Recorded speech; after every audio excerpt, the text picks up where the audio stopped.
Find a friend or a criminal. It looks like Facebook can now help you do both. Several men in Waterloo used the social media site to help catch a thief. News Channel 15's Sarah Wagner has more from Studio 15.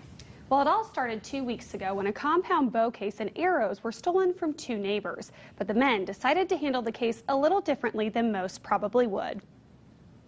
It's strange. I've done this for a few years, and I've never seen one quite come together like this. One of the men's sons suggested they create a Facebook page to catch the thief. We should mention that son is studying criminal justice and described as very tech-savvy. They posted an ad looking to buy the exact same bow. The thief, Chan Mon, responded and agreed to sell it to them for $1,000.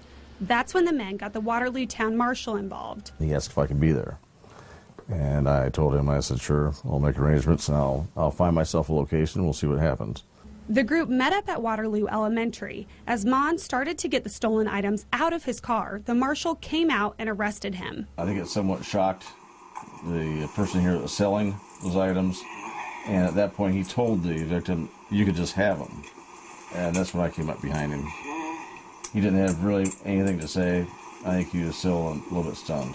Turns out the bow wasn't the only thing the suspect had stolen. Later on in the day, his parents brought over a dozen items to the Waterloo Police Department. They just kept bringing things in the front door, articles, and we ended up the full table's worth. The stolen items ranged from an unwrapped toaster to a video camera to Coach purses. And while this case is certainly unique, it's not something the town marshal recommends as common practice. I love the way it came out, but be very careful. Very dangerous thing to be treading on or going down that path.